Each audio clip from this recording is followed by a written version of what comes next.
दोस्तों, हमें ज़िंदगी में किसी का मजाक नहीं उड़ाना चाहिए या अपने से कम नहीं समझना चाहिए, क्योंकि हमें नहीं पता कि कब, कहाँ और कैसे किसकी ज़रूरत पड़ जाए।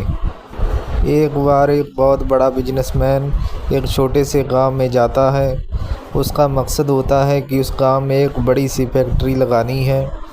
वह एक ऐसी जगह पर पहुंच जाता है जहां पर उसके सामने एक नदी होती है और उस नदी के सामने वह गांव होता है। अब उसके सामने दो रास्ते हैं। पहला यह है कि वह सड़क के रास्ते घूमकर उस गांव तक पहुँचे, जिसमें लगभग 10 घंटे लगेंगे, क्योंकि वहां तक पहुंचने का कोई डायरेक्ट रास्ता नहीं है। दूसरा रास्ता यह था कि वह एक नाव में बैठकर नदी के रास्ते उस गांव तक पहुंच जाए, जिसमें केवल 20 मिनट ही लगते। तो अपना टाइम बचाने के लिए उसने उस नाव के ज़रिए गांव तक पहुंचने का फ़ैसला किया। वह नाव बहुत छोटी सी थी, जिसमें एक तरफ वह आदमी बैठा था जो नाव चला रहा था और दूसरी तरफ वह बिजनेसमैन बैठा था। नाव में बैठने की थोड़ी देर बाद उस बिजनेसमैन ने नाव वाले से पूछा, तुझे पता है तेरी नाव में कौन बैठा है? तो नाव वाले ने बड़े भोलेपन से कहा, नहीं साहब, मैं नहीं जानता। तब बिजनेसमैन ने कहा, अरे तू अखबार नहीं पढ़ता क्या? मेरी फ़ोटो हर दूसरे तीसरे दिन अखबार में नहीं छपती है? तो नाव वाले ने कहा, अरे साहब, मुझे पढ़ना लिखना नहीं आता है। मैं बहुत छोटा सा था जब मेरे पिताजी गुजर गए थे और अपने परिवार का ध्यान रखने के लिए मैं बचपन से ही काम में लग गया, इसलिए मेरा स्कूल बचपन में ही छूट गया था। यह सुनकर उस बिजनेसमैन ने नाव वाले का मजाक उड़ाते हुए कहा, तुझे पढ़ना लिखना भी नहीं आता है? ऐसी ज़िंदगी का क्या फ़ायदा? यह सुनकर उस नाव वाले को तो बुरा लगा, लेकिन उसने कुछ नहीं कहा। थोड़ी देर बाद वह बिजनेसमैन उस नाव वाले से बोला, अभी कुछ दिन बाद यह जो तू सामने ज़मीन देख रहा है ना, वहाँ मेरी एक बड़ी सी फैक्ट्री लगेगी। यहाँ पर हर मिनरल वाटर की बोतल्स बनेंगी। उस नाव वाले को बात समझ नहीं आई। उसने कहा, किस चीज़ की फैक्ट्री?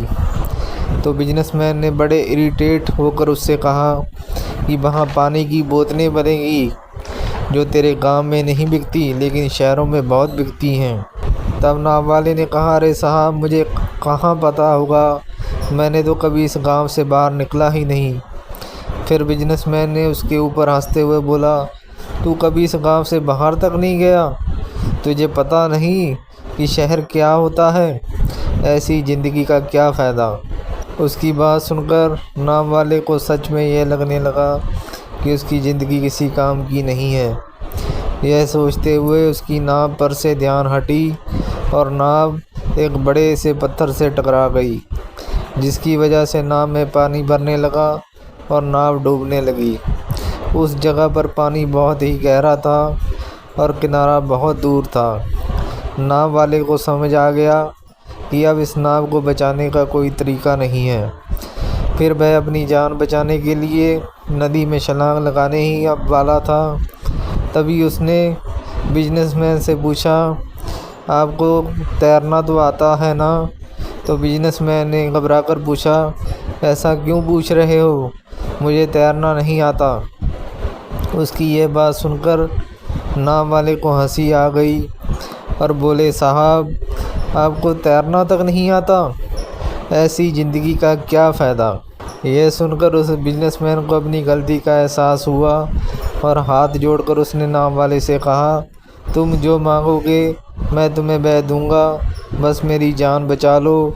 तो उस नाव वाले ने कहा, अरे साहब, घबराओ नहीं, मुझे सिर्फ तैरना ही नहीं आता है, बल्कि डूबते हुए लोगों को बचाना भी आता है। आप मुझे कसकर पकड़ लो, मैं आपको कुछ नहीं होने दूंगा। और फिर उस नाव वाले ने ना सिर्फ अपनी बल्कि उस बिजनेसमैन की भी जान बचाई। तो दोस्तों, हमें इस कहानी से ये प्रेरणा लेने की बहुत ज़रूरत है कि हमें ज़िंदगी में कभी भी किसी का मजाक नहीं उड़ाना है।